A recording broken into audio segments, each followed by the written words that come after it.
Moi, ce qui m'a bien sûr marqué, c'est que plus rien ne sera comme avant. C'est vrai qu'en 2017, j'avais dans une formule parlé du 42 avril, c'est-à-dire le double 21 avril qu'avaient connu François Fillon et Benoît Hamon, le PS et LR. Là, c'est même plus une élimination, c'est une quasi-mort clinique des deux partis qui ont gouverné le pays de 1958 à 2017. Bonjour à tous, bienvenue pour ce nouveau numéro de Datadate, le déjeuner avec les experts de l'IFOP. Datadate, c'est quoi? C'est l'IFOP qui vient sur Twitch pour échanger, discuter en toute interactivité avec vous, pour parler évidemment des sondages que l'on peut faire, mais aussi plus globalement de la vie politique française, puisqu'on a des sommités en la matière ici, et notamment mon invité du jour, Frédéric Dabi, directeur général opinion de l'IFOP. Bonjour Frédéric. Jean-Philippe, bonjour.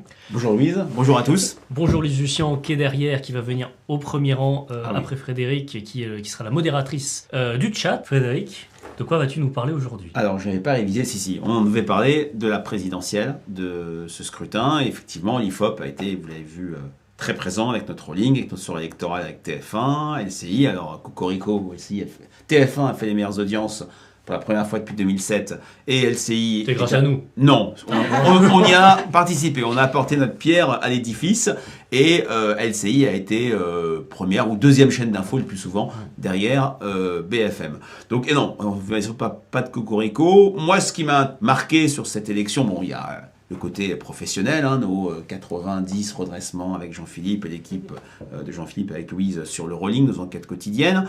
Il y a eu nos événements entre Happy Few, veille du vote, notamment au Lazare, où on dévoilait nos dernières enquêtes, notamment, on peut le dire maintenant, les 2 samedis précédents, le premier et le second tour. Mais moi, c'est bien sûr la signification politique de ce scrutin. On sait très bien que la présidentielle, c'est le scrutin matrice, ce qui fait que, contrairement à ce qui avait été anticipé, l'abstention était bien sûr forte, même trop forte, mais elle n'a pas été si catastrophique que ça par rapport à ce qu'on avait vu au scrutin intermédiaire du quinquennat. C'était pas 2002 le voilà, test c'était record. Pas, voilà. Nous, on pensait, on avait dit qu'on serait pas loin, qu'on tangenterait le record de 2002. Ça n'a pas été le cas. Alors, il y a eu un record pour le second tour, mais on n'a pas, pareil, battu le record de 1969 avec l'abstention. Il y a eu moins de blancs et nuls que prévu en 2017. Donc, malgré tout ce qu'on dit, il reste encore une magie présidentielle et un semblant de vitalité démocratique. Moi, ce qui m'a bien sûr marqué, c'est que plus rien ne sera comme avant. C'est vrai qu'en 2017, j'avais dans une formule parlé du 42 avril, c'est-à-dire le double 21 avril qu'avaient connu François Fillon et Benoît Hamon, le PS et LR. Là, c'est même plus une élimination, c'est une quasi-mort clinique des deux partis qui ont gouverné le pays de 1958 à 2017. Un chiffre très simple, en 2012, c'est pas si lointain que ça, c'était il y a 10 ans, on avait l'addition en pourcentage des voix Hollande-Sarkozy qui faisait 55%. Là, je vous laisse faire l'addition des pourcentages ou des voix Valérie Pécresse, Anne Hidalgo, on est à peine un peu en dessous de... Exactement, on est un peu en dessous de 7%. Et voilà, il y a deux choses qui me frappent sur les enseignements de ce scrutin, mais non en tant que tel, parce que vous avez déjà vous êtes fait une idée par vous-même, vous avez vu beaucoup de commentaires, beaucoup de productions IFOP ou d'autres instituts, beaucoup d'émissions de débat, mais les deux choses qui me viennent le plus à l'esprit, au-delà de cette magie présidentielle qui reste, malgré une campagne de premier tour plutôt inintéressante, les Français ont été très sévères, le niveau d'intérêt de conversation était 30 points en dessous par rapport au scrutin précédent. Est-ce que la campagne était de bonne qualité, mauvaise qualité? Dans une enquête fiduciale pour Sud Radio et IFOP, on avait 80% des gens qui disaient mauvaise qualité au premier tour. Pourtant, ils ont voté, ils ont été moins sévères sur le second tour et ils ont moins voté parce qu'il y a eu une affiche qui a peut-être suscité pour beaucoup de Français un effet repoussoir. Mais les deux grands enseignements que je vois en lien avec cette disparition du PS et de LR, et on va parler bien sûr des législatives un petit peu après, c'est d'une part que plus que jamais, le champ politique français est coupé en deux, est segmenté, est traversé par une frontière, une fracture entre le local, où malgré tout, et ça explique les tiraillements suite à l'accord NUPES. NUP ou NUPES? Attends, il n'y a pas de prononciation officielle encore. NUPES, une segmentation entre un champ politique local qui reste dominé par les partis historiques de gouvernement. Les socialistes et LR ont gagné les municipales, malgré la perte de Bordeaux ou Marseille pour la droite, malgré des victoires écologistes un peu partout dans des villes où le maire PS ne se représentait pas. Il faut bien avoir ça en tête. Mais les partis de gouvernement dominent outrageusement au régional. Aucun mouvement comment dire, la vie politique locale. Et puis on a bien vu qu'à l'échelle nationale, si on prend le second tour Macron-Le Pen, 28 et 23,5, enfin, une majorité de suffrages pour des partis qui sont très faibles localement, pour des candidats représentants de partis n'existant pas ou très peu localement, et qui sont très forts nationalement. Donc on a cette coupure qui me vient à l'esprit. Deux univers parallèles. Exactement, politique. exactement. Il y avait une formidable émission sur Arte qui s'appelait Histoire parallèle, où on est sur des histoires parallèles. L'histoire politique locale et l'histoire politique nationale ne se rencontrent pas. Il va y avoir un point de rencontre. Ce sont les législatives, scrutin national s'il en est, mais qui, bien sûr, n'est pas une présidentielle. Et moi, je suis très circonspect sur les projections de la présidentielle sur les législatives, c'est ce qu'on va voir tout à l'heure. Dire oh là là, le FN peut gagner 130 sièges, alors en oubliant que localement ils sont très faibles, en oubliant qu'entre 1988 et 2017, le FN, quelle que soit l'élection, n'a jamais gagné un duel de second tour, et ça sera bien sûr, on va en parler, la configuration la plus probable au soir du 12 juin pour le 19 juin. Donc premier enseignement, c'est j'aime bien ta formule Jean-Philippe, ces histoires parallèles, ces vies politiques parallèles. Le deuxième enseignement, c'est que le quinquennat Macron aura été très différent électoralement du quinquennat Hollande. Pas seulement parce que non seulement Emmanuel Macron s'est représenté, mais il a gagné, mais que le quinquennat Hollande a été le quinquennat du dégagisme. Dégagisme jamais vu au municipal. 171 villes perdues par le PS, plus de 10 000 habitants, c'était absolument monstrueux. Dégagisme, on peut dire, aux européennes, quand le PS était à un niveau extrêmement faible par rapport au FN, pardon, à l'époque, à droite qu'il a fait emporter. Le PS avait les régions, exactement. Le PS avait le Sénat, ça part, exactement, ouais. Le PS avait tout. Avait tout, mais dégagisme absolu, dégagisme départemental, dégagisme au régional, même si en 2015, après les attentats, il y a eu une sorte de réflexe citoyen, ça a plus voté, ça a aidé un peu le PS dans un cas réduit du quart sud-ouest, mais dégagisme. Et dégagisme ultime avec la non-candidature de François Hollande, qui, il paraît, s'en est mordu les doigts compte tenu du récit de la présidentielle de 2017. Donc dégagisme en 2012-2017, qu'est-ce qu'on a vu, Jean-Philippe, en 2017-2022 ? Des sortants qui s'en sont bien tirés. C'est ça. C'est-à-dire des sortants confortés au municipal. Je donnais l'exemple du PS. Si je mets la ville de Poitiers, pas un maire PS battu dans une grande ville de plus de 10 000 habitants, notamment par les écologistes. Il y a eu des défaites, mais pas face aux écologistes, dans un rapport gauche-droite. Des gains de ville très très importants. Pas de dégagisme au départemental. Alors, dégagisme zéro, je dis bien zéro, aux élections régionales, où tous les sortants, je dis bien tous les sortants, ont été reconduits. Et je fais une petite parenthèse, on est dans un format très libre où on passe du coq à light, comme on dit, ou du coq à l'âne, c'est-à-dire que certains candidats ou candidates qui ont dit les sondages se sont trompés, ils donnaient 5 régions au Rassemblement national, archi faux du côté de l'IFOP. On a donné dans tous nos sondages une région à une reprise seulement perdante, c'était Provence-Alpes-Côte d'Azur, et encore dans un rapport de force très serré à 3 semaines du vote. Nos derniers sondage n'était pas parfait, on n'a pas déjà parlé de l'abstention qui a déréglé nos modèles, sauf en Ile-de-France ou en Corse, puisque le RN était faible. Très précis. Voilà, dans ces régions. D'ailleurs, on parlera d'Ile-de-France comme modèle de mauvaise, de mauvais report de voix au sein de la gauche. Toute ressemblance avec des circonscriptions où la gauche unie pourrait avoir une déperdition ne sera absolument pas fortuit. Et donc, absence de dégagisme à ce scrutin, et puis à la présidentielle. Depuis un sondage d'octobre 2017 qu'on avait appelé pour rendre hommage à l'ami Eugène Sacomano, on refait le match. On refait le match 6 mois après. Il n'y a pas eu une enquête de l'IFOP qui ne donnait pas au second tour Macron-Le Pen ou Le Pen-Macron. Alors, bien sûr, on nous a dit, mais je pense que tu as déjà fait avec Louise ou Paul de la pédagogie là-dessus. 3/4 des Français ne veulent pas de second tour Macron-Le Pen. C'était une mauvaise focale pour appréhender le choix des Français. Il y a bien sûr eu des sondages, on en a fait, qui montraient que 70-65% des Français ne souhaitaient pas ce second tour. Mais quand on posait cette question, on avait des gens, électeurs de Macron au premier tour, qui ne voulaient pas être face à Le Pen parce qu'ils n'aimaient pas, des électeurs de Le Pen qui ne voulaient absolument pas de duel Macron-Le Pen. Mais la meilleure manière pour identifier le second tour voulu par les Français, malgré tout, c'était une intention de vote présidentielle. Et donc, dans ce cadre-là, pas de dégagisme.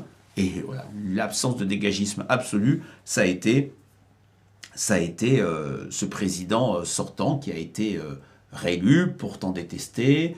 Si on regarde Twitter, c'est le président le plus haï de la Ve République, Mais bien entendu, pas de comparaison. Twitter Et pas Twitter sous n'existait De pas Gaulle. sous Mitterrand, je pense, ni sous Charles de Gaulle. Contrairement au baromètre Voilà. IFOP pour le journal Voilà. du dimanche Exactement. de popularité. Exactement, qui montrait, malgré une impopularité majoritaire, un bloc de confiance, de satisfaction très élevé, en tout cas plus élevé que celui de François Hollande, de Nicolas Sarkozy et de Jacques Chirac lors de son second mandat. Donc, absence de dégagisme et histoire politique parallèle, c'est les deux enseignements que je vois. Et puis, un enseignement peut-être plus sondagé, plus électoral, on l'avait un petit peu dit lors de nos petits-déj, lors de notre dernière vague du rolling, qui, si elles n'avaient pas donné le résultat final, avait montré des tendances très nettes. Eh bien, peut-être ce scrutin a vu l'émergence d'une forme d'électeur stratège, ou un électeur stratège à un niveau plus élevé, que j'évalue à entre 25 et 30% des choix électoraux, puisque on avait fait une enquête pour le JDD et pour Sud Radio, je crois, qui était est-ce que quand vous votez pour quelqu'un parce que vous l'appréciez, vous avez les mêmes convictions de lui, même s'il n'est pas au second tour, ou est-ce que vous voterez pour quelqu'un qui doit obligatoirement être au second tour? On était sur un rapport de 3 quarts des convictions, 1 quart qui soit au second tour. 1 quart, c'est assez minoritaire, mais ça fait beaucoup de monde. Et on a eu un triple électorat, un triple comportement stratège d'électeurs qui étaient chez Zemmour, qui sont allés chez Marine Le Pen, parce que, attention, la dynamique Mélenchon et un président Macron à un niveau élevé pouvaient priver Marine Le Pen du second tour. Premier comportement stratégique. Deuxième comportement stratégique, un électorat de droite qui a fui à toutes jambes, en toute fin de campagne, Valérie Pécresse pour aller chez Emmanuel Macron, qui pouvait pâtir de la double dynamique Mélenchon et Le Pen. Macron était assez stable, alors on l'a fini à 26,5%, ou dans notre ligne entre 26 et 27, il a fait 28 et quelques. Mais pour cet électorat, le risque c'était d'avoir un second tour Macron-Mélenchon, ou pire, Mélenchon-Le Pen. Mélenchon-Le Pen. C'est vrai que ça a été une croyance, pas confirmée par les faits, mais dans notre dernière vague du rolling, Valérie Pécresse arrivait à capter 40% de l'électorat Fillon. Ça nous paraissait déjà tellement peu, ça s'est terminé à 20 ou 21, je crois, Oui. lors du jour du vote. Tout à fait. Et troisième comportement stratège, qui est le plus spectaculaire, un électorat de gauche, social-démocrate, social-écologiste, alors bien sûr insoumis, ou pas plus jeune, issu des quartiers populaires, qui s'est dit, même si parfois le personnage agace, même s'il ne laisse pas indifférent, même si on va choisir Mélenchon pour sortir Le Pen du second tour, pour éviter un troisième 21 avril à la gauche, pour avoir un débat Mélenchon-Macron qui aurait peut-être de la gueule au second tour. Et c'est vrai que ça a été un comportement stratégique très fort qui explique que Jean-Luc Mélenchon ait échoué aux portes du second tour et qu'il a fini par assécher les autres candidats de gauche. Et les conséquences, on les voit pour les législatives. Donc on a ces enseignements que je voulais un peu partager sur, au-delà des chiffres que vous connaissez, au-delà des comportements électoraux que vous avez vus, ces histoires parallèles, ce dégagisme qui a disparu, ces comportements de plus en plus stratèges. On peut aussi dire, oui, moi j'ai été frappé quand on a travaillé sur le second tour, à quel point on avait des électorats antagonistes. Alors il y en a qui, la France en 3 blocs, en 4 blocs, la France, les 3 blocs du premier tour et l'abstention, les 2 blocs du second tour, c'est ceux que j'ai regardés. On a rarement eu des électorats Le Pen-Macron aussi différents. Alors j'en profite pour faire un petit point sur le mauvais buzz que j'ai connu sur Twitter suite à des propos très factuel où j'ai expliqué très simplement que oui, plus on était diplômé, plus on votait Macron, plus on était aisé, plus on votait Macron, c'est ce plus qu'on on était dans toutes les enquêtes politiques. Les personnes les 2500 personnes qui m'ont gentiment parfois insulté, parfois on fait preuve d'humour, mais souvent insulté, notamment Fabrice DV à qui j'ai répondu, Fabrice Divisio. De fort belle manière. Oui, ça remarque. Et ma réponse, c'est que les sondages ne donnent que des tendances. Bien sûr qu'il y a des personnes très âgées qui ont voté Marine Le Pen. Bien sûr que des ouvriers ont voté Macron. Bien sûr que des cadres ont voté Marine Le Pen. Mais majoritairement, tendanciellement, je ne sais pas ce que tu veux en dire. Ce sont des tendances, ce sont des moyennes. Vous trouverez toujours le contre-exemple. Et heureusement. Et heureusement, ça veut dire que les déterminismes sociaux ne sont pas absolus. Ça veut dire que la vie serait quand même triste si parce que je suis diplômé, je vote forcément Macron. Si c'est parce que je gagne mal ma vie, je vote forcément Le Pen. Exactement. À ce moment-là, et ils n'ont pas vu la vidéo depuis que c'est là. Ils ont plutôt lu le résumé qui enlevait les mots de majoritairement, les tendances. Il y a de fortes chances que. Et voilà, une fois de plus, comme la langue des op, les réseaux sociaux et surtout Twitter sont la meilleure, mais également la pire des choses. Mais c'est vrai que cet électorat, ces deux électorats très antagonistes, il y a quand même eu une zone de frottement très intéressante et ça fait le lien avec peut-être ce que vous direz sur les législatives qui vont être des éléments très forts du quinquennat Macron sur l'offre programmatique, c'est le salariat. Le salariat, Marine Le Pen arrive en tête au premier tour, ça n'était jamais arrivé que le candidat, la candidate du FNRN se place en tête. En 2007, les salariés français avaient voté Sarkozy. Ah, le travailler plus pour gagner plus, la France du travail, la France qui se lève tôt, qui parfois boit tard, mais toujours la France qui se lève tôt. En 2012, déjà un peu Le Pen, mais beaucoup Hollande. En 2017, massivement Macron. L'émancipation, le renouvellement. Une promesse qu'il avait faite qui n'avait été pas vraiment tenue sur le fait que tout salarié pouvait démissionner après 5 ans d'ancienneté et toucher le chômage. Ça s'est transformé en une usine à gaz qui fait quasiment personne. Ça pouvait être fait, mais il fallait un projet personnel, de passer devant une commission, vous aviez le temps de redémissionner 3 fois, de changer de boîte 2 fois, ou de vous faire virer, et puis, ou pas, en tout cas pas l'IFOP, et puis voilà, là on a eu, je redeviens sérieux, une Marine Le Pen en tête au premier tour, et à 50-50, 51-49, Macron au second tour, et quand on voit la question du pouvoir d'achat, ce matin, j'ai écouté France Info, Europe 1, l'inflation, les produits de première nécessité qui augmentent, les premiers prix dans les grands magasins qui sont pris d'assaut, une inflation qui atteint 9 ou 10% déjà en Espagne. On est protégé en France par le bouclier tarifaire, j'ai oublié son nom, le bouclier pas tarifaire, le bouclier sur l'énergie, qui fait que c'est encore limité. Mais l'inflation, ça touche les salaires, les salariés. Le pouvoir d'achat, la retraite aussi, en jeu sur le salariat, ça sera peut-être la zone d'affrontement entre les 3 blocs, le bloc Mélenchon, le bloc Le Pen et le bloc Macron pendant le quinquennat. Voilà un peu ce que j'avais vu. Moi j'ai vu aussi, alors ce n'était pas du sondage, mais dans des réactions de salariés, certains de l'IFOP, mais d'autres de mon entourage plus personnel, amical, l'échange entre Marine Le Pen et Emmanuel Macron, au tout début du débat sur le pouvoir d'achat, où Marine Le Pen, Emmanuel Macron met en avant la prime Macron qui serait triplée, enfin il était à 1000, puis à 2000 pour passer à 6000. Marine Le Pen promet, c'est vrai qu'avec peu de moyens de faisabilité ou de contrôle effectif des augmentations fortes de salaire, et c'est vrai que quand Marine Le Pen dit à Emmanuel Macron, mais vous savez, les primes, quand vous faites un prêt, quand vous achetez une maison, quand vous faites un crédit pour une voiture, le banquier s'en moque un peu, c'est le salaire. C'est vrai que c'est des remarques qui ont fait un peu tilt et qui ont été confirmées par beaucoup de salariés qui, dans leur vie quotidienne, c'est vrai que l'une des tendances du salariat, des dirigeants d'entreprise de privilégier la prime Macron par rapport à une augmentation, quand il y a les deux,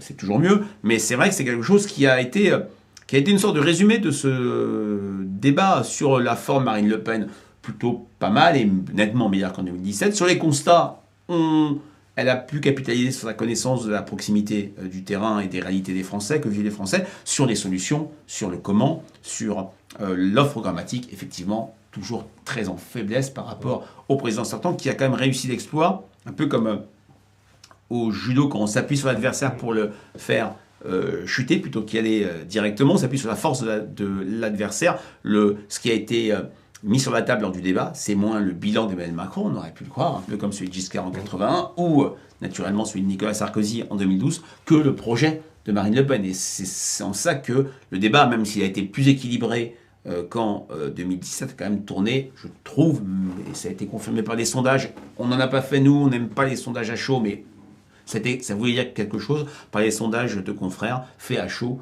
à l'issue du débat. Et ça, c'est que le président sortant n'a jamais été déstabilisé. Voilà. Même pas déjà sur son bilan, mais même en général. Et les critiques ont pu se porter sur son attitude. Oui, il apparaît arrogant, mais c'est plus lui en tant que tel. C'est Emmanuel Macron contre Emmanuel Macron, puisque une Marine Le Pen qui aurait marqué des points là-dessus. Voilà. Frédéric, tu dois nous laisser. Ah oui, malheureusement, j'aurais bien continué, mais le devoir m'appelle. Et en tout cas, merci infiniment à tous et toutes. Merci Frédéric pour ta participation. Vous pourrez retrouver les best-of des précédents Data Date donc sur cette chaîne YouTube où on a notamment Vote caché Éric Zemmour. On s'est expliqué là-dessus. Égalité au travail, égalité homme-femme au travail. On a parlé aussi du sondage qu'on a fait pour vous, One Piece versus Naruto, que préfèrent les Français. Abonnez-vous, comme le dit Unexpected, surtout pour la prochaine, ce sera le débrief du premier tour. À la prochaine, votez et attention.